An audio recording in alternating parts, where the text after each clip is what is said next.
Ahora bien, orar siempre ha sido difícil para los cristianos, ¿o no? Orar siempre ha sido difícil para los cristianos. Cristiano que diga, no, hombre, para mí es muy fácil orar, algo está pasando, o realmente no se da cuenta de la gran responsabilidad que él, porque orar siempre ha sido difícil para todos los cristianos. Y lo es porque hay nuestra propia naturaleza que nos conduce a no hacerlo. Te levantas un día muy cansado y entonces dices, ay, ahorita, y reduces quizá tu tiempo de oración. O tienes muchas actividades y reduces tu tiempo, o en algunas partes, bueno, lo cambio más tarde, y entonces estamos luchando, ¿verdad? Y se hace difícil la oración. Claro, si tienes hábitos, qué bueno, pero ¿cuándo se rompe un hábito? ¿Cuántas veces necesitas para romper un hábito? La primera vez. Y eso es lo más complicado, volver otra vez a retomar. Así que orar siempre ha sido difícil para todos los cristianos, y lo es porque nuestra propia naturaleza nos conduce a no hacerlo. Es decir, nuestra mente puede estar consciente de que debemos hacerlo. ¿Cuántos creen que debemos orar? ¿Y cuántos creen que debemos orar siempre? ¿Y cuántos lo hacemos siempre? ¿No? Entonces es ahí donde empezamos a tener dificultades. Nuestra mente lo sabe y qué bueno. Pero nuestra mente, si está consciente de esa necesidad, a veces nuestro corazón, en nuestro propio corazón, hay infinidad de cosas que valoramos más que la oración. No estoy diciendo que rechacemos la oración, sino que la valoremos, ¿me explico? Es decir, le damos más valor, más peso en circunstancias, en adversidades, en problemas, en dificultades, en cansancios, en situaciones X. Bueno, me levanté tarde y si no llego a checar me quitan mi bono de puntualidad, ¿no? Y entonces, ¿qué hago? Pues ahí en el camino a ver cómo le hago y voy orando, ¿no? O, bueno, me pasó esta situación y demás y se te olvida. Bueno, ¿por qué? Porque en nuestro propio corazón hay otras cosas que valoramos más que la propia oración. Por supuesto que una de estas cosas pudiera ser el sustento diario. Es que tengo que ir a trabajar y entonces me cuesta trabajo, hermano, porque, a ver, póngase en mi lugar. Yo en la noche hago esto para prepararme la mañana. En la mañana tengo que levantarme y quiero ganarle al gallo, porque si no me levanto antes de que cante el gallo, no hago mis actividades, no hago esto. Y la verdad no me da tiempo, hermano. Bueno, entonces, ¿qué está pasando en el corazón? Hay un valor superior. Pudiera ser el sustento diario, o la salud, o ¿qué te parece la familia? O el descanso, o el cansancio. Esas son algunas de las muchas cosas que ahogan el deseo y la necesidad de orar. Pero debo decirte que orar debe ser en la vida de un creyente una necesidad. Escucha, orar para un creyente debe ser una necesidad. Ahora, alguien me dijo alguna vez hace muchos años, sí, dice, yo también a veces tengo ganas de comer y tengo la necesidad de comer, pero como estoy ocupado trabajando, no como. No sé si me explico el punto. Es decir, sí, hermano, sé la necesidad de orar, pero como tengo tantas cosas que hacer, entonces no oro. O sea, para el caso es lo mismo, pero quiero decirte, mi amado hermano, que debo decirte claramente que orar debe ser una necesidad prioritaria de cada uno de nosotros. Y por supuesto que lo es, porque a través del Espíritu Santo el Señor nos va a decir sobre esa necesidad, y lo hace cuando en la introducción a la parábola de la viuda y aquel juez injusto de Lucas 18, que les invito a que vayan, el Espíritu Santo inspira al escritor, a Lucas, para decirnos que es importante y necesario orar. No voy a tomar la parábola en sí misma, solamente estoy usándola para ir adecuando el camino, pero después la vamos a observar. Pero quiero que vaya usted a Lucas capítulo 18 en el versículo 1 y va a encontrar lo que dice de inmediato esta porción. ¿Me ayuda, por favor? 18:1. Juntos dice: también le refirió Jesús una parábola sobre la necesidad de orar siempre y no desmayar. Escucha interesantemente cómo dice el Espíritu Santo a través de Lucas para nosotros. También le refirió una parábola. Entonces, lo interesante y me encanta del Señor es que no solamente nos dice, es necesario, bueno, orar siempre y no desmayar. Bueno, habemos algunos que necesitamos ejemplos, ¿no? A ver, explícame eso, pero con ejemplos. O como decimos en nuestra argot así, más estudiantil. A ver, explícamelo con peras y manzanas o manzanitas. Y el Señor dice, te voy a contar una parábola, y luego viene la parábola. Pero escuche esto. Hay una necesidad, dice el Espíritu Santo para hoy, este día, para ti y para mí. Hay una necesidad de orar. ¿Cuándo? Siempre. Escuche la palabrita, siempre. Siempre. ¿Y cuándo es siempre? Siempre. O sea, no hay un tiempo, no hay un momento, es siempre. No es el día que yo me levanto temprano y digo, Señor, por favor, échame la mano, voy a trabajar y es todo para tu gloria y ya me voy, ¿no? Y se me olvida todo lo demás. No, aquí dice, necesitamos orar siempre. Y escuche la otra parte. Si vas a orar siempre, entonces no desmayes. No te fatigues, no te canses en hacerlo. Y entonces introduce la parábola. Orar siempre y no desmayar es una necesidad. Escuche bien, le refirió Jesús una parábola sobre la necesidad de orar siempre y no desmayar. Así que ya de entrada para nosotros aquí está puesto, tenemos y tienes una necesidad de orar. ¿Cómo?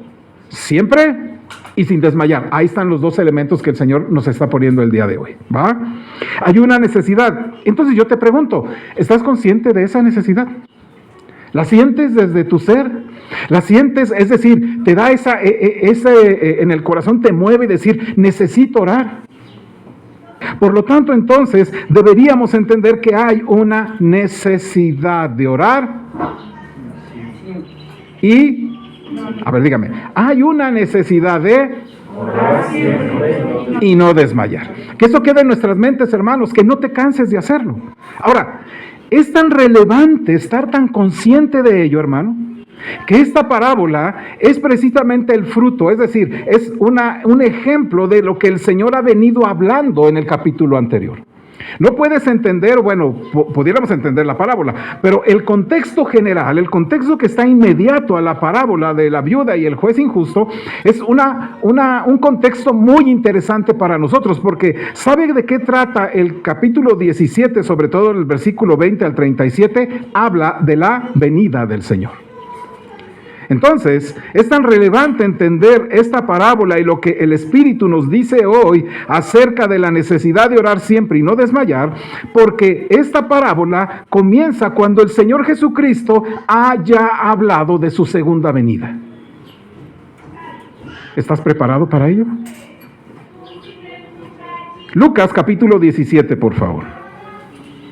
Y escuche lo que dice, bueno, están hablando ahí, pero hay una parte que es importante para nosotros en este momento. Lucas 17, versículo 26 y 27. ¿Lo tiene? 26 y 27. ¿Juntos? ¿Lo tiene? Ayúdenme a leer, por favor. Como fue en los días de Noé, así también será en los días del Hijo del Hombre.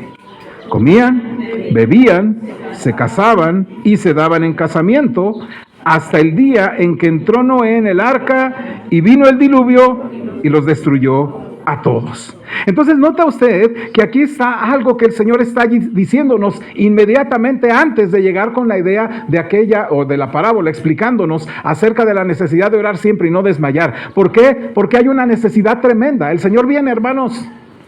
El Señor viene, amén. ¿Estás esperando su venida? Amén. Y entonces, ¿qué estás haciendo? ¿Qué estás esperando como llegue el Señor? Aquí dice que como fue en los días de Noé, así también serán en los días del Hijo del Hombre. Escuche, chéquelo. ¿Estamos en esto? Comían.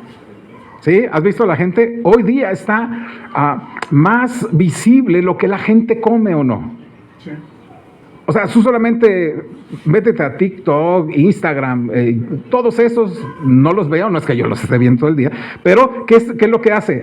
Una persona llega, se sienta en un restaurante y, ay, mira qué bonito está ahí, no, se toma la foto y tal. Aquí, tomando un café, chai, con quién sabe qué y no sé qué, ¿y qué es eso, no? Y ahí vas aprendiendo algunas cosas, ¿o no? O sea, hoy día la gente está constantemente comiendo y sigue comiendo y no le importa porque quiere comer, escuche más, bebían. Y además se casaban, se daban en casamiento.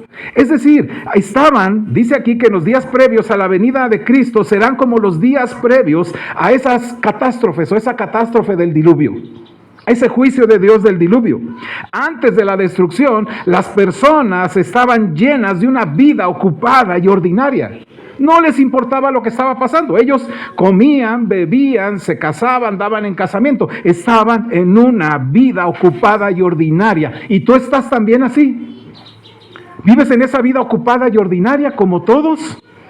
Y lo que hacían, comían, bebían, se casaban, se daban en casamiento. Es decir, podemos esperar que la mayor parte del mundo y muchos de los que se dicen hoy cristianos se dediquen a los negocios de sus vidas como de costumbre cuando el Hijo del Hombre descienda de los cielos. Perdón por la expresión que voy a hacer, pero ¿cómo te va? ¿O cómo te vas a encontrar con el Señor el día que Él descienda, que Él venga? Claro, deberías estar trabajando, deberías estar comiendo, pero eso es hacia donde te dedicas todo el tiempo, donde está tu mente, donde está tu corazón, donde está toda tu energía y donde está toda tu fuerza. Recuerden, este es el preámbulo para hablar de una parábola, la parábola que tiene que ver con la necesidad de orar siempre y no desmayar. Entonces, la gente va a seguir así en esa misma dinámica y muchos de los llamados cristianos seguramente están así, se levantan todos los días quizá cansados y se levantan a prisa, se tienen que bañar rápidamente, a veces ni desayunan, se van corriendo al trabajo y mientras van a trabajar, algunos, ¿verdad?, echan algunas plegarias al cielo, otros cristianos a lo mejor van caminando y van haciendo su catarsis espiritual, ¿verdad? Algunos llegan a trabajar y ya se olvidan durante todo el día, se cansan, llegan bien molidos a la casa, 6, 7 de la noche, empezar a hacer comida para el otro día, sentarse por lo menos a ver tantito la tele y estar así para que el otro día suceda lo mismo y el otro día suceda lo mismo y el otro día suceda lo mismo y algunos todavía dicen, ay Señor, ya ven por nosotros.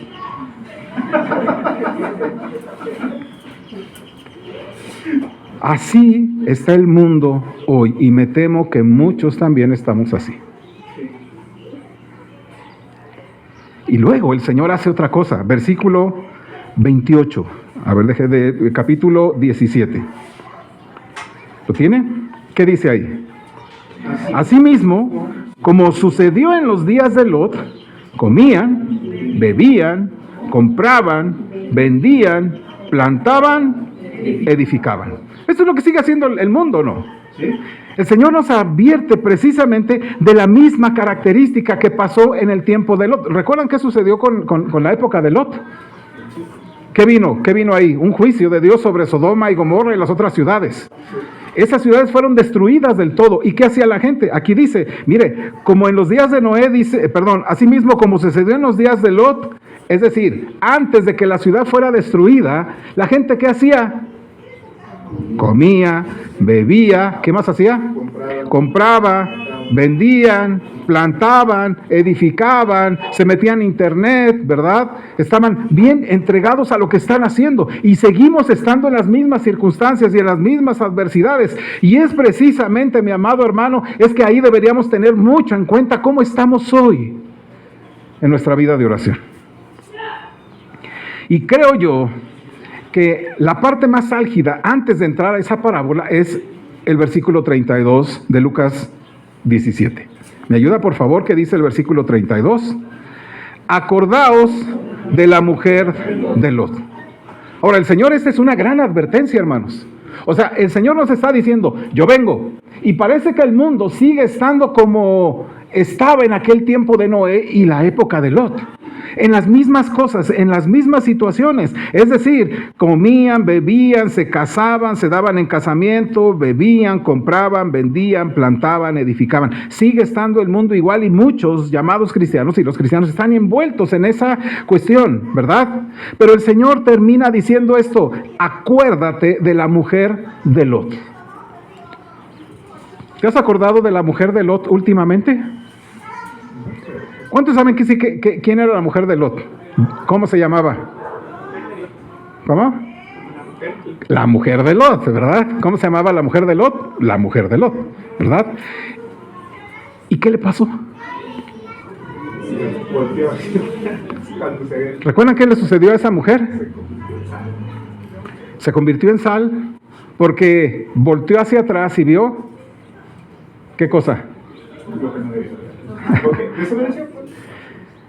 Salgan, le dijo el ángel a Lot, y no voltean atrás. Ella volteó, no solamente desobedece, pero volteó a ver aquello que había dejado atrás.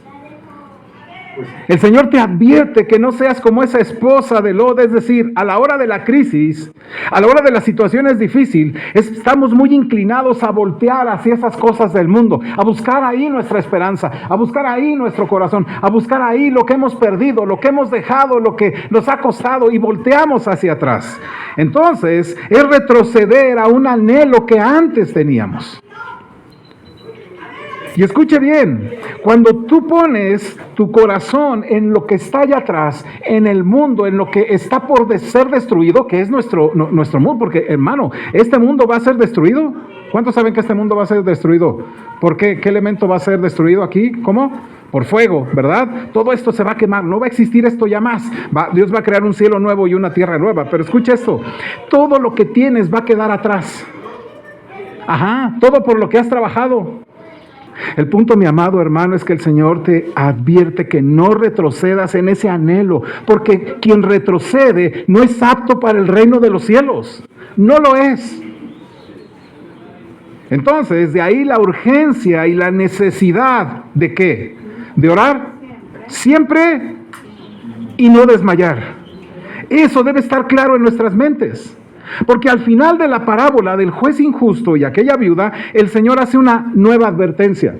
Ayúdeme, por favor. Lucas capítulo 18, 8. Escuche esta grande advertencia, lo vamos a leer juntos. Y es una suma advertencia para nosotros. Ojalá que esto nos pueda mantener en alerta máxima. Dice, versículo 8, ayúdeme. Juntos dice, os digo que pronto les hará justicia, pero cuando venga el Hijo del Hombre, hallará fe en la tierra. Os digo que pronto les hará justicia, haciendo esa comparación de que Dios no es como ese juez injusto. Pero escuche esto. Os digo que pronto les hará justicia, pero cuando venga el Hijo del Hombre, escuche la pregunta, ¿hallará fe en la tierra? Esta palabrita es una palabrita que también se ha traducido en otras versiones así. ¿Hallará fieles en la tierra? Hallará fieles en la tierra, fieles en la espera, fieles en la oración, fieles en santidad, fieles en creerle al Señor, fieles en dependencia de Él. ¿Crees que cuando venga el Hijo del Hombre a ti te va a encontrar siendo fiel a Él? Piénsalo bien. Y entonces aquí viene mi primera pregunta. Si hoy te encontraras con el Señor, ¿te encontraría fiel? Escuche, este final viene hablando acerca de esa viuda que fue insistente y perseverante en oración. ¿La razón por qué? Porque dice el Señor que Él viene pronto. Y que en esa venida muchos estarán haciendo sus propias actividades y se van a olvidar de lo más importante. Dependencia. Y entonces lo que va a hacer es que hay una urgencia, hay una necesidad de orar siempre y no desmayar, porque cuando el Hijo del Hombre hallará hombres fieles, mujeres fieles al Señor. Entonces piensa, Saúl, ¿te va a encontrar Dios siendo fiel? Piensa, Jimena, ¿te va a encontrar el Señor siendo fiel? Me encanta cómo está compuesta esta frase. Hallará fe o fieles, ¿en dónde? Porque los fieles están allá. Allá, también hay fieles, ahí no se encuentra, ahí digamos, ya están todos, pues ahí están, los que hasta ahorita están ahí. Pero escucha, Él dice aquí en la tierra. Aquí justamente, en Puebla. Sí, justamente ahí donde vives, hallará esos fieles. Entonces pregúntate, ¿cómo me va a encontrar el Señor a mí hoy? ¿Siendo fiel? Fiel en la lectura de la palabra, fiel en la oración, fiel en la espera bienaventurada, fiel en santidad, fiel en el servicio, fiel en una vida que esté agradando al Señor. ¿Cómo te va a encontrar el Señor? El contexto de la parábola o de este final es la oración. Entonces, valóralo desde aquí. ¿El Señor te va a encontrar siendo un fiel orante o no? No quiero que te propongas mañana. No, es hoy. Hoy, porque finalmente es hoy. No, nuestra vida, Dios nos regala vida para ¿cuántos días? Para ahorita, ¿no? Bendito sea el Señor que no conozco el futuro. Pero lo que sí sé es que tengo solamente este minuto para decir esto. Si Dios te va a encontrar siendo fiel en oración. Porque si no, estás en problemas. En serios problemas. En muy grandes problemas. Porque recuerda, si no somos fieles en esto, ¿eres del reino de los cielos? ¿Qué hace el Señor con los siervos infieles? ¿Los echa a dónde? ¿A las tinieblas? De afuera. Donde es el llorar y el crujir de dientes. Ay, hermano, eso es bien exagerado. ¿No será para los no creyentes? No. ¿Qué hace el Señor con los infieles? ¿Los mantiene? ¿O para su propia gloria los condena? Recuerda, si no eres fiel en esto que es tan, voy a usar así, es tan simple pero también tan complicado, el orar y leer la Escritura, ¿serás entonces del reino de los cielos?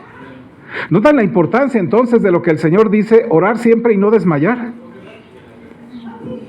La pregunta es, si no somos fieles en estas cosas que el Señor está pidiendo y está diciendo que deberíamos hacer, ¿estaremos en el reino de los cielos con los salvos? ¿Seremos de las ovejas? Ay, hermano, es que usted habla como que si yo estoy perdiendo mi salvación. Bueno, no hablo de pérdida de salvación. Yo creo fielmente que la salvación no se pierde en aquellos que el Señor ha tomado como suyos. No hablo de pérdida de salvación. El verdadero creyente es fiel ¿hasta dónde? Hasta la muerte. Sé fiel hasta la muerte. Entonces, el verdadero creyente siempre es fiel hasta el final. ¿Y qué hace ese creyente? ¿Se deja ir nadando de muertito hasta el cielo? ¿O lucha contra corriente? ¿O se esfuerza? ¿O hace algo más allá? No, el verdadero creyente es fiel y lucha y se esfuerza en el Señor, porque sabe que aquellos de doble ánimo, los que de repente sí, los repente dos, esos que son tibios, ¿qué hace el Señor con ellos? Los vomita. Y vuelvo, no estoy hablando de pérdida de salvación, ¿me explico? Estoy hablando que los verdaderos creyentes permanecen fieles.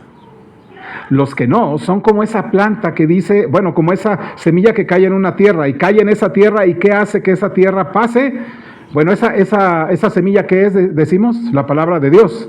Y entonces puede ser que salga algo ahí, pero con el tiempo se marchita, se seca, no sirve. Solamente en una de esas tierras es donde da fruto, y da fruto al 100%.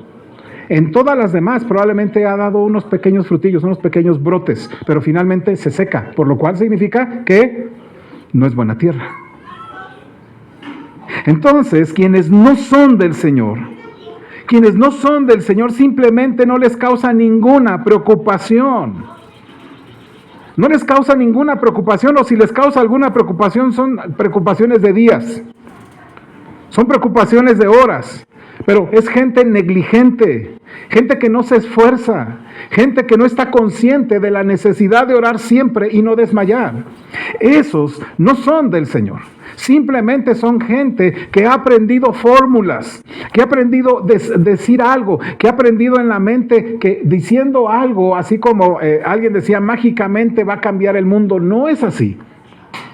El verdadero creyente se esfuerza porque sabe que detrás de todo ello está una vida que el Señor está sosteniendo en permanencia para su gloria. Entonces, ¿qué necesitamos ser? Ser diligentes, esforzados en oración, porque la vida cristiana nunca es inactiva, ni es negligente, ni es débil. Entonces, pregúntate aquí, ¿mi vida cristiana es una vida diligente? ¿Es una vida esforzada? Porque esa es la única manera de llegar a la madurez espiritual y a la santidad. No hay de otra. El camino hacia la santidad, mi amado hermano, y a la madurez espiritual está en la palabra, en la oración y en otros hábitos espirituales. Si no hay eso en tu vida, hermano, lo siento, de veras, lo siento. Más bien arrepiéntete, busca el rostro del Señor, que el Señor mude tu corazón, que cambie tu mente, que cambie tu corazón, para que puedas entender la gran maravilla que es la fidelidad en estas cosas, que es la oración. Entonces, pregúntate hoy.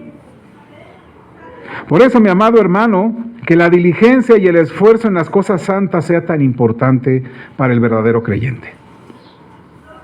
El verdadero creyente no lee la Biblia por leerla, sino que es diligente y esforzado porque sabe, Salmo 1, versículo 2, sabe que en la ley de Jehová está su delicia y en su ley medita de día y de noche. No va a la palabra por una cuestión de que tengo que leer, es que el hermano insiste, léanle, hasta me hace sentir mal. Bueno, para darle gusto al hermano, decir, sí hermano, sí leímos, ¿no? Pero no, el verdadero creyente la lee porque sabe que en ella está su delicia. ¿Es la delicia, es para ti una delicia la palabra del Señor? ¿O es un requisito más en lo que tienes que hacer? Es algo deleitoso, ¿no? El verdadero creyente es eso, porque está su delicia en la ley. El verdadero creyente es diligente y esforzado y piensa y reflexiona y presta atención a la palabra y escucha lo que dice 2 Timoteo 2:7. Considera lo que te digo y el Señor te dé entendimiento en todo. Es decir, no solamente es su delicia, sino lo considera todas esas cosas, las pone sobre sí y las maneja para su propia vida, y entonces pide que el Señor le dé entendimiento para aplicar la palabra a su vida. El verdadero creyente no ora algunas peticiones vagas ahí mientras va caminando rumbo al trabajo. Ay, Señor, ayúdame para que llegue temprano, Señor, que encuentre un lugar, Señor, que mi compañero, ¿verdad?, no me estorbe, que el Señor, y parece que ahora vamos orando vagamente. No, más bien es diligente, es esforzado en, como dice Colosenses 4:2, perseverad en oración, velando en ella con acción de gracias. Es perseverante en la oración. El verdadero creyente lucha en oración por él mismo y por otros. ¿Por qué? Porque, como lo vamos a ver más adelante, rogando encarecidamente por vosotros en sus oraciones para que estéis firmes, perfectos y completos en todo lo que Dios quiere. El verdadero creyente es diligente y esforzado a fin de ser sobrio y velar en oración, dedicando toda su mente a hacerlo, dice 1 de Pedro 4:7. El verdadero creyente no se reúne en la reunión colectiva con la iglesia cuando el horario le permite, sino que es diligente y esforzado porque sabe que aquí nos exhortamos los unos a los otros cada día, entre tanto que se dice hoy, para que ninguno de vosotros se endurezca por el engaño del pecado, dice Hebreos 3:13.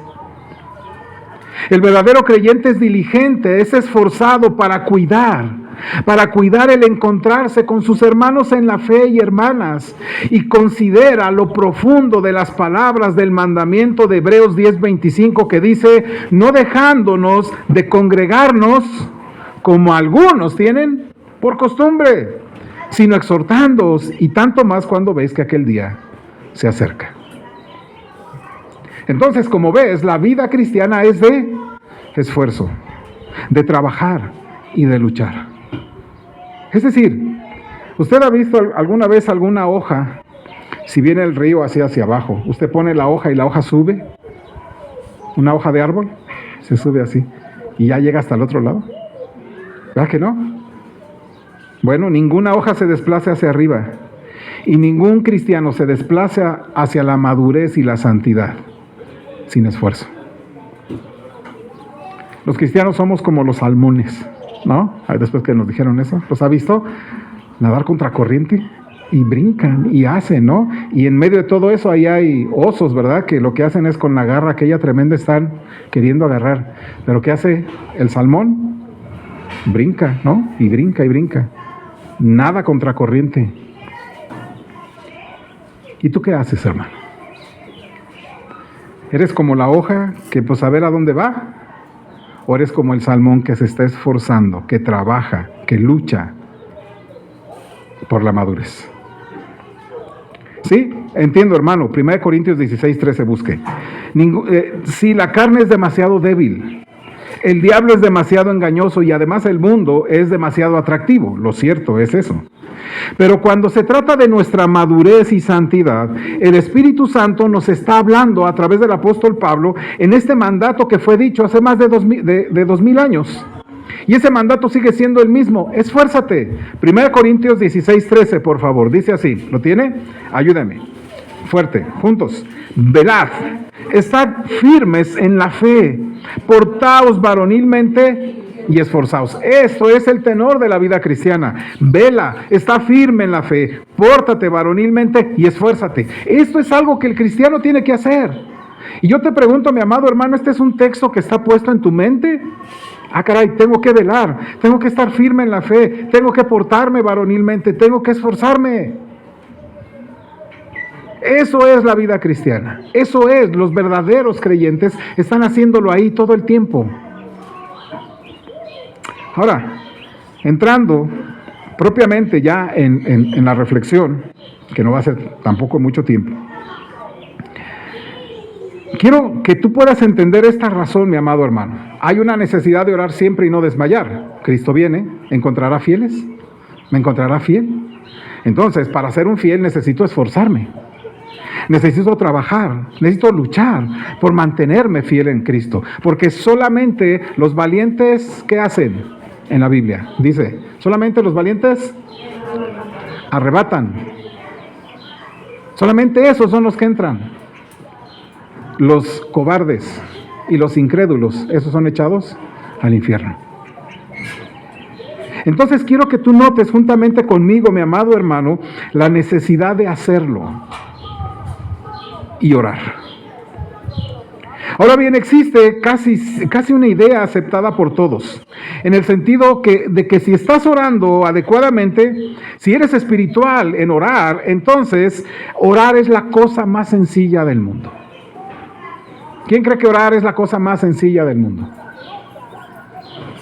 ¿No? ¿No es la cosa más sencilla del mundo? No es así. El apóstol Pablo dice algo que nos va a poner en la perspectiva de por qué orar no es la cosa más sencilla del mundo. Es ahí por eso que tenemos muchas luchas con nuestra propia carne. Por eso si fuera lo más sencillo, hermanos, decía aquel comercial, ¿recuerdan? Si las cosas fueran sencillas, cualquiera las haría. Pero la realidad es esta. Orar no es una cosa sencilla. Implica trabajar y luchar en oración. Y les invito por favor a que vayan a la carta del apóstol Pablo a los Colosenses en el capítulo 4. Colosenses capítulo 4. Y va a encontrar ahí cómo el apóstol va a hablarle precisamente a la iglesia en Colosas para decirle sobre un hermano muy allegado al apóstol Pablo, que es obviamente Epafras, y dice así la escritura, Colosenses 4:12, ¿me acompaña a leerlo, hermanos? ¿Lo tiene? Ayúdeme a leerlo, quiero que todos lo leamos porque ahí va a ser la base de nuestra enseñanza el día de hoy, y es ahí donde vamos a trabajar. ¿Lo tiene? Colosenses 4:12, voz fuerte, dice así, os saluda el cual es uno de vosotros, siervo de Cristo, siempre rogando encarecidamente por vosotros en sus oraciones, para que estéis firmes, perfectos y completos en todo lo que Dios quiere. Mis amados, aquí el apóstol Pablo hace algo interesante para decirle a la iglesia en Colosas y a nosotros. Mira qué bonito lo está estructurando el apóstol Pablo en esta salutación ya final. Os saluda Epafras, un hermano. Epafras, el cual es uno de vosotros, siervo de Cristo. Y escucha ahora, siempre rogando encarecidamente por vosotros en sus oraciones, para que estéis firmes, perfectos y completos en todo lo que Dios quiere. Ahora, nota aquí ya lo que el apóstol Pablo dice con respecto de la oración. Él lo que hace es enviar un saludo y además introduce algo interesante para nosotros.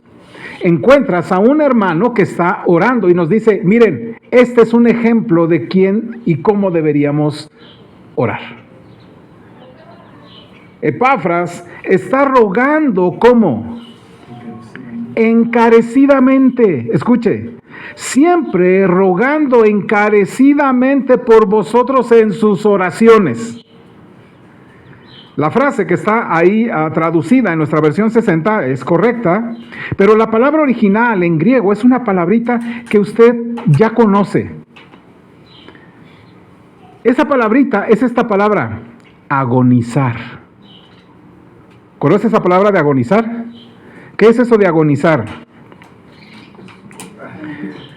¿No? Bueno, cuando estás muriendo podía ser, ¿verdad? Pero ¿qué hace la palabra? Bueno, vamos a pensar, la persona que ya se está muriendo, ¿qué hace la persona que se está muriendo cuando está agonizando y quiere llamar a su esposa, a sus hijos? Su sufrimiento está queriendo, se está esforzando por expresar, por hablar, por decir. Bueno, la palabrita agonizar, por lo menos en la palabra de Dios, es una palabra que tiene tres sentidos. Primero, agoniza aquel que está luchando por obtener un premio. Agoniza uno que lucha para obtener un premio. Por ejemplo, el que corre, ¿no? ¿Con quién está compitiendo? ¿Con quién está? Pues con nadie, él va. Y entonces empieza a correr y empieza a agonizar, porque lo que hace es que todos sus músculos se tensan y empieza a darle impulso, y ustedes los ven hasta la cara cómo se les pone y les tiembla, o sea, cómo los músculos se les tensan, y cómo tú ves el esfuerzo que hace y las caras que hace, y dices, ay, este casi se está muriendo por alcanzar algo. Escuche, te saluda Epafras, el cual es uno de vosotros, siervo de Cristo, siempre está agonizando por vosotros en sus oraciones. Ahora, el segundo sentido es aquel que lucha contra un adversario. Entonces el apóstol Pablo, yo creo que el apóstol Pablo le gustaban mucho las competencias de aquella época griega, los corintios y demás, y yo creo que llegaba a ir, pero ustedes han visto, ¿verdad?, esos luchadores, de estas, ¿cómo se llama esta disciplina? Que es de las más antiguas, lucha grecorromana, ¿no? O sea, imagínense ahí todo ese estadio ahí, ¿no? Y toda la gente viéndolo cómo estaba, y entonces, ¿verdad?, ¿cómo hace uno y otro para obtener, para luchar contra un adversario? ¿Cómo lo hace? Ya gáname, ¿no? Ya ganó. No, o sea, no, él no lo hace, ay, sí, ya pégale aquí, pégale y ya ganaste, ¿no? No, o sea, tú los ves cómo se agarran, cómo se tensan, cómo se jalan, cómo se hacen, y tú ves todo el esfuerzo que hacen y sudan y se esfuerzan y demás, y por eso de repente cuando termina el tiempo, ahora estos son tiempos modernos, lo sientan en la silla y cómo ves al luchador así como que, no, lo ves, y le echan agua, le echan aire, le ponen quién sabe cuántas cosas para reanimarlo. Bueno, ¿qué hizo esa persona? Estaba agonizando porque estaba luchando contra un adversario. Y luego también la palabra agonizar es el esfuerzo para lograr algo. ¿Has querido alcanzar algo sin usar una silla y demás? Así que vas a decir, sí, lo alcanzo, ¿no? Así que vas a poner y hasta te leas así y sientes como los músculos se te van tensando de aquí a acá, ¿no? Y ya cuando lo alcancé, no, sí pude, ¿no? Y entonces, aunque bajes el brazo y dices, no creo que, ahora y al otro día te levantes todo adolorido. Pero ¿qué hiciste? Hiciste un esfuerzo, es decir, agonizaste por hacerlo. Así que con esto en mente, con esta idea de cómo se agoniza, quiero que leamos de nueva cuenta Colosenses 4:12. Y puedes observar qué hacía nuestro hermano Epafras cuando oraba. ¿Me ayuda, por favor? Dice así Colosenses 4:12. Juntos. Os saluda Epafras, el cual es uno de vosotros, siervo de Cristo, siempre rogando encarecidamente por vosotros en sus oraciones, para que se firmen perfectos completos en todo lo que Dios quiere. Ahora, quiero que tú entiendas lo que hacía Epafras, que es el ejemplo que el apóstol quiere darnos. Sí, detrás de todo lo que el apóstol escribe hay no solamente la idea de que te mandas a hablar de Epafras, no, hay un propósito por el cual le pone ahí Epafras y dice lo que está haciendo, para que aprendamos tú y yo y nuestros hermanos en Colosa. Pero escucha la Nueva Versión Internacional, ¿no? Es una de estas traducciones que están ahora. Pero dice esto, que le da el sentido, y a lo mejor lo vamos a entender mejor. Dice así, la Nueva Versión Internacional, dice así: les manda saludos Epafras, que es uno de ustedes. Este siervo de Jesucristo está siempre luchando en oración por ustedes.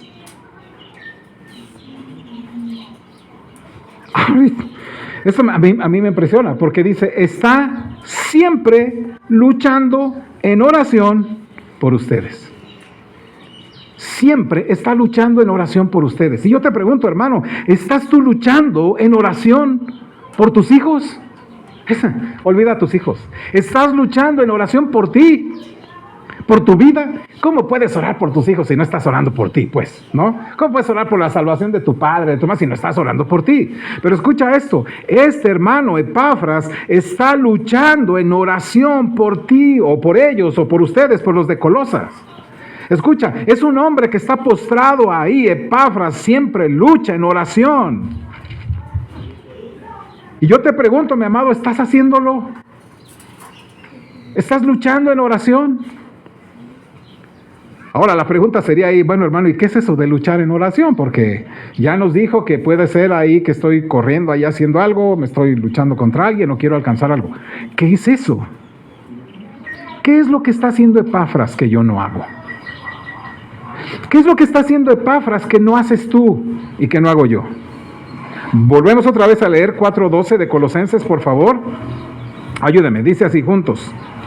Os saluda a Epafras, el cual es uno de vosotros, siervo de Cristo, siempre rogando encarecidamente por vosotros en sus oraciones, para que estéis firmes, perfectos y completos en todo lo que Dios quiere.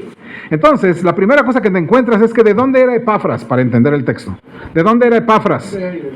De Colosas. Recuerden, está con el apóstol Pablo, está en otro lugar, y envían una carta, y entonces les dice, hey, hermanos en Colosas, aquí está el hermano Epafras, ¿no? Es como si nos dijeran, hey, hermanos de Roca Eterna, ¿no? Aquí anda por allá con un misionero más. Acá está nuestro hermano Gerardo, por ejemplo, ¿no? Acá está nuestro hermano Alfonso. Entonces ya sabe, es el hermano Alfonso. Y nos dice que él está luchando en sus oraciones por nosotros. ¿Cómo te sentirías? Bien, bien, hermanos, bien. Oren por nosotros. Total, con sus oraciones basta, ¿no? Con las oraciones de los campeones de la fe, ¿no? Basta. No, tenemos que decir, eso también me lo dice a mí. Epafras era de Colosas, ¿y sabe dónde está Colosas? Bueno, se lo digo más o menos. ¿Sabe dónde está Turquía? Bueno, es una ciudad turca, ¿no? Hoy día es una ciudad pequeña que es Onás, en Turquía, pero dice que Epafras, que era de Colosas, estaba trabajando, luchando en oración. Y escuche, este hombre nos está diciendo, Pablo está diciendo, quiero que por lo menos entiendas que todos deberíamos ser un Epafras. ¿La situación actual lo requiere o no? ¿O no? Tus hijos, tú mismo, tu matrimonio, tu familia, tus parientes lejanos, los vecinos, requieren de hombres y mujeres que estén luchando en oración siempre. Y Epafras oraba. ¿Y para qué oraba Epafras, pues? ¿Para qué oraba de esa manera? ¿Para qué luchaba en oración? ¿Para qué rogaba encarecidamente? ¿Cuál era el motivo por lo que hacía? ¿Hay una razón por la cual lo hacía él? Bueno, sí la hay. Mire, dice el texto, me vuelve otra vez a ayudar con Colosenses 4:12. Dice, juntos por favor. Con voz fuerte, ¿está bien? Perdón, ya los interrumpí. Con voz fuerte, digan conmigo. Os saluda Epafras, el cual es uno de vosotros, siervo de Cristo, siempre rogando encarecidamente por vosotros en sus oraciones, para que estéis firmes, perfectos y completos en todo lo que Dios quiere. Escuche, este hermano Epafras estaba luchando, tenía una lucha frontal en oración, agonizaba en sus oraciones para que la iglesia en Colosas, ¿cómo estuviera? Para que estuviera firme, que fueran perfectos y completos en todo lo que Dios quiere. Escuche, él no está buscando, por favor, Señor, ay, te pido que a la hermana Apia le ayudes en su enfermedad. Ay, te pido que al hermano Antonio, ¿verdad?, le des algo de dinero. Ay, te pido que al hermano Crispo por ahí le bendigas para su casa. No, él está diciendo, hay cosas más importantes que eso. ¿O no? Hay cosas más importantes que el alimento, ¿no, hermanos?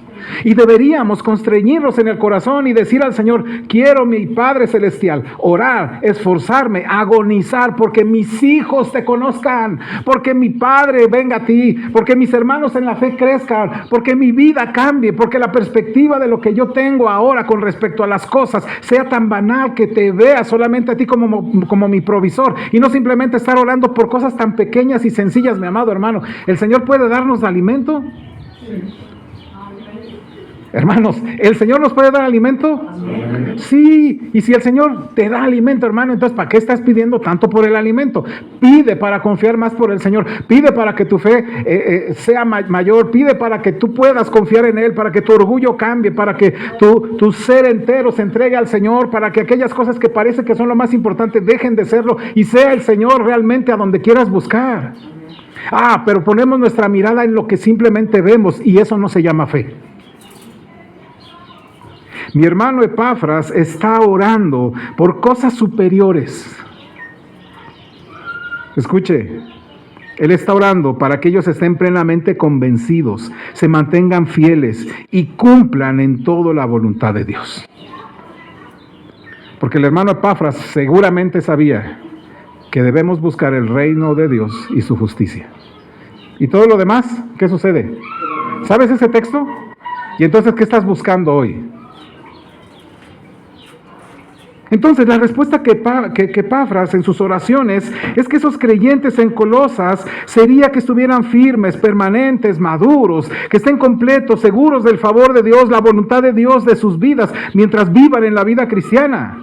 Ahora, hoy no voy a tratar este asunto de Epafras de lo que está orando. No vamos a tratar lo que está orando, sino cómo lo está haciendo. ¿Va? Entonces me voy a acercar a cómo lo está haciendo. Ya dijimos que oraba, pero ¿cómo? Bueno, Epafras entraba todo el tiempo en agonía. Epafras entraba todo el tiempo rogando encarecidamente. Epafras estaba todo el tiempo luchando en su petición. Con razón, mis amados hermanos, hombres como él y hombres como cualquiera otro que lucha y que hay agonía en sus corazones en la oración, obtienen lo que piden. No es porque Dios sea un Dios que no, pues a estos sí y a estos no, porque tenga favoritos. Él le da a los que le buscan. Pero es lo que yo quiero que tú y yo vayamos a ver. ¿Cómo lucho en oración? ¿Cómo le hago para hacer un Epafras? ¿No te gustaría hacer un Epafras en la oración? ¿Cómo le hago? Esa sería la pregunta, ¿no? ¿Cómo le hago? Bueno, durante otras 2 semanas estaré hablando sobre cómo luchar nosotros en oración, cómo trabajar y luchar en la oración. El día de hoy solamente voy a tratar solamente un texto del día de hoy para ayudarnos. En las siguientes semanas voy a tratar otros 2, pero lo que quiero que tú y yo descubramos es cómo luchar en oración. Porque a veces me encuentro que yo estoy luchando por mi fuerza y me canso muy rápido, ¿verdad? Y digo, ay, Señor, ya ni vale la pena. Las cosas no cambian, la situación sigue igual y que esta situación y que ay, Señor, la verdad es que ya no vale la pena. Y de veras, Señor, parece que uno va al Señor ahí a contarle sus penas y tú me has visto llorar Y tú me has visto cómo derramo mi corazón. Y tú has visto, Señor, cómo encarecidamente te estoy pidiendo por esto y por aquello y por lo otro. Fíjate bien cómo lo estoy haciendo.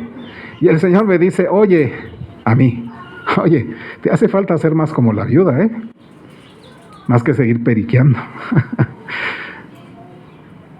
¿Cómo lucho en oración? Bueno, la primera cosa que tenemos que hacer es ir a la palabra. Yo podría decirte algunas cosas que la gente hace y no, es que hay que hacer esto y ponte frente a la pared y a las 3 de la mañana y antes de que salga el sol tú empiezas a decir y detente sol en Gabaón porque ahorita voy a orar, ¿no? O haz aquello y haz aquello. O sea, no te quiero decir eso. ¿A dónde vamos? Bueno, tenemos que ir a la palabra. Y lo que la palabra de Dios nos enseña es precisamente algo que hoy deberíamos aprender. Nuestro hermano Epafras está agonizando, está luchando, está trabajando en esa oración, en sus oraciones. El apóstol Pablo usa estas palabritas de luchar encarecidamente, o como está puesto ahí en la escritura, lo hace en varias veces y varias ocasiones, y creo que eso nos va a ayudar a entender cómo deberíamos nosotros luchar en oración. Y el primer texto que quiero que veamos es Colosenses capítulo 1, versículo 28 y 29. Está en la misma carta. Colosenses 1, 28 y 29.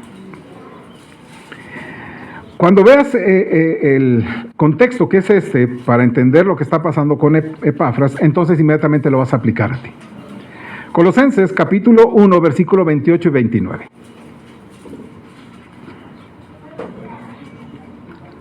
Está hablando el apóstol. Pero entonces, ayúdeme hermano con voz fuerte. Con voz fuerte. Colosenses 1, 28 y 29. Juntos dice: a quien anunciamos, amonestando a todo hombre y enseñando a todo hombre en toda sabiduría, a fin de presentar perfecto en Cristo Jesús a todo hombre, para lo cual también trabajo, luchando según la potencia de Él, la cual actúa poderosamente en mí. El apóstol está usando una palabrita: luchar. ¿Ya notaron la palabra? En el versículo 29. Para lo cual también, y dice una expresión, para lo cual también, ¿qué hace? Trabajo. Luchando, escuche, aquí son dos cosas. Dice, estoy trabajando, pero estoy al mismo tiempo luchando. Escucha, el apóstol es bien claro en esta porción. Nos dice, yo estoy trabajando y en mi trabajar hay una lucha. Lo que el hermano Epafras hacía era precisamente agonizar orando. Es decir, estaba orando, pero también estaba agonizando, es decir, también estaba luchando. Escucha esto. Trabajo, luchando ¿qué? Dice el texto, versículo 29. Vamos a leerlo de nueva cuenta. Por lo cual también trabajo, luchando según la potencia de Él, la cual actúa poderosamente en mí. Pablo dice que su enseñanza, su advertencia, sus esfuerzos ministeriales para presentar a los colosenses maduros en Cristo Jesús es para él un trabajo. Ah, caray, ¿qué no lo hacía por gracia? No, pero para Pablo dice, yo estoy trabajando. Y mi amado hermano, de una vez te digo, la vida cristiana es de trabajo y trabajo duro. ¿O no? ¿Qué pasa si usted va a trabajar y no trabaja duro en su trabajo? No, pues ya llegué, ¿verdad? Y ya llegué a trabajar. ¡Cling! ¿No? Lo pone ahí, se sienta en el escritorio y ¿qué haces? Trabajando. Entonces, pero escucha esto. Pablo dice, yo, para enseñar, para advertir, y todo lo que estoy haciendo, para mí es un trabajo duro en el Señor. Mi amado hermano, orar es un trabajo. Orar es un trabajo. Es el tipo de trabajo que implica una gran lucha. Es decir, significa esto, que es cuando oras, hay dificultades y obstáculos en ese trabajo que ¿qué necesitas hacer con ellos? ¿Qué necesitas hacer con los obstáculos? ¿Los brincas? ¿Los superas? Pero ¿qué hacemos con esos? A veces intentamos hacerlo. Pablo está diciendo algo importante, que es la razón por la cual estoy queriendo que digan lo que yo estoy pensando.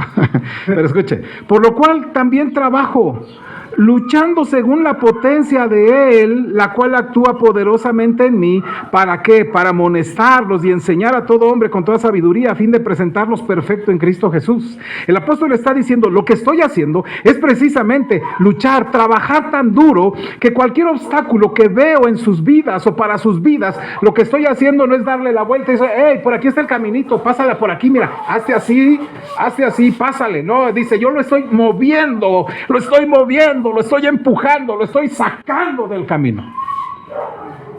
Eso implica un trabajo y eso implica una lucha. ¿Qué hacía Epafras? Decíamos, agonizaba. ¿Qué significa? Que él estaba orando por sus hermanos en la fe para quitarles esas cuestiones que estaban estorbando su crecimiento, su vida espiritual, y empujaba y sudaba y decía, Señor, y él hacía así, volvía a hacerle y tiraba hacia un lado, decía, le hemos quitado algo para que mis hermanos puedan transitar. Y el apóstol Pablo dice, yo quiero hacer eso precisamente porque toda mi enseñanza es para quitarles obstáculos. Mi amado hermano, eso es lo que tenemos que hacer. Es el tipo de trabajo, orar es el tipo de trabajo que implica una lucha. Hay dificultades y hay obstáculos en ese trabajo que deben ser eliminados, y para eliminarlos requieres un esfuerzo, como si hubiera una gran roca en el camino y tuvieras que luchar para moverla, sacarla del camino para que tú puedas seguir trabajando en enseñar, en orar y en hacer aquellas cosas para la gloria de Dios. Tienes que hacerlo, mi amado hermano. Por eso la oración no es fácil, porque hay obstáculos. Y el primer obstáculo, mi amado hermano, es nuestra propia voluntad. Los obstáculos somos nosotros mismos, nuestra propia carne. Por eso empecé diciendo que muchas veces pensamos, decimos, sí quiero orar, pero está más rápido esto, y es que necesito. Mi hermano, amado hermano, necesitamos mover esas piedras que están impidiendo que oremos hasta ese grado. Entonces, orar es un tipo de trabajo riguroso, duro, severo. Y lo que el apóstol Pablo nos dice con el hermano Epafras es eso. Él está orando haciendo eso. Y nos dice que orar es un trabajo. Escucha, el tipo de trabajo que incluye la lucha contra esos obstáculos o barreras que pueden alejarte del camino para que sigas orando. Entonces, mi amado hermano, aquí yo quiero que tú puedas entender que así deberíamos vivir la oración. Dios, enséñame a orar y esforzarme en la oración para quitar los obstáculos para que pueda seguir orando. Por eso al principio dije que el Señor nos enseñe a orar para poder orar. ¿Qué obstáculos hay hoy en tu vida? Mi amado hermano, la vida cristiana es de esforzarse, de trabajar y luchar para quitar obstáculos en la oración. Quizá sientas que la presión de orar es casi imposible de hacerse, porque se trata de un esfuerzo grande, de un esfuerzo riguroso, de un esfuerzo duro y casi imposible de realizar, ¿cierto? Entonces quizá ahorita te estoy poniendo una presión muy tremenda, ¿no? Necesitas quitar obstáculos. Pero hay otra cosa que el apóstol Pablo dice que se convierta en un alivio para ti, si es que realmente quieres orar. Y que hace que orar sea más fácil cuando pones tus manos en esas rocas que están obstaculizando el camino y que puedas facilitarlo para mover y sacarlas de ese camino. ¿Me ayuda Colosenses 1:29? De nueva cuenta. ¿Lo tiene? Acompáñeme por favor. 1:29 de Colosenses. ¿Lo tiene? Dice así, juntos. Por lo cual también trabajo, luchando según la potencia de Él, la cual actúa poderosamente. Esto es maravilloso, hermanos. Orar es un gran trabajo que requiere esfuerzo y lucha. Y la gran ventaja es que esa lucha se da a través de la potencia que Él nos da, que actúa en nosotros. Y lo que el apóstol Pablo nos dice es que debemos luchar con toda nuestra energía, con toda nuestra fuerza, con toda nuestra intención, porque Cristo trabaja poderosamente en la vida de los suyos para mover esos obstáculos. Amén. Amén. Amado hermano, nunca pienses que tu vida, nunca pienses que tu servicio, que tu familia, que tu trabajo, que el cuidado de lo que has tenido, que aún tu alabanza, que aún la lectura de la palabra, que aún la oración ha sido por un esfuerzo propio. Sí, quizá hay un trabajo duro detrás de ello. No se trata de tus propias fuerzas para hacer aquello que solamente Cristo puede hacer. Porque cuando haces eso por tus propias fuerzas terminas cansado, terminas agotado, terminas diciendo por eso, terminamos diciendo no vale la pena orar, por eso es que las cosas no cambian, por eso las cosas siguen igual. Dios, ¿dónde estás? Yo ya he derramado mi corazón ya ni tengo lágrimas, mira Señor, ya ni tengo lágrimas, ya me cansé de tanto orarte, Señor, ya me cansé, Señor, ya no sé qué estás haciendo, ¿dónde estás? ¿Existes, Dios? Por eso te cansas, porque se te ha olvidado que es a través de la fuerza del Señor que Él te puede dar poder para orar y quitar obstáculos con su fuerza. El apóstol Pablo dice que Cristo es activo en nosotros. Porque Él dice, mire, vuelvo a repetir, versículo 29, para lo cual también trabajo, luchando, escuche bien, yo lucho según ¿qué dice ahí? ¿Quién tiene el poder? ¿Quién tiene la fuerza? ¿Quién tiene el punch, pues, para hacer aquello? El Señor está activo en nuestro esfuerzo, mi amado hermano, para darnos fuerza. Nos esforzamos para trabajar duro en oración, pero deberíamos hacerlo en la fuerza del Señor. Entonces, ora a Dios para que ores. Ora al Señor para que puedas orar. Ora, porque orar es un trabajo duro y requerimos un esfuerzo ahí. Necesitamos desgastarnos, necesitamos morirnos en cuestión de la oración, ¿me explico? Necesitamos poner todo nuestro empeño, trabajar duro, hacer como nuestro hermano. ¿Qué hacía nuestro hermano? Decíamos, agonizaba. Se desgastaba sus energías. Lucha con tu energía, con tu esfuerzo, con tu intención para mover, para eliminar cualquier obstáculo que te esté impidiendo orar, entregarte en la oración y consagrarte a ella con pasión. Pero hazlo en la fuerza del Señor. Ora a Dios para que ores. Y la verdad es esta: ¿acaso no necesitas tú orar por ti mismo? ¿A poco no hay esos grandes obstáculos que no has podido quitar? Ora a Dios para que puedas orar por eso, para que Él te dé de su fuerza. Por eso la palabra. ¿Me explico? ¿Acaso no necesita tu esposo que ores por él? ¿O tus hijos? ¿O tu iglesia? ¿O el pastor no necesita que oren por él?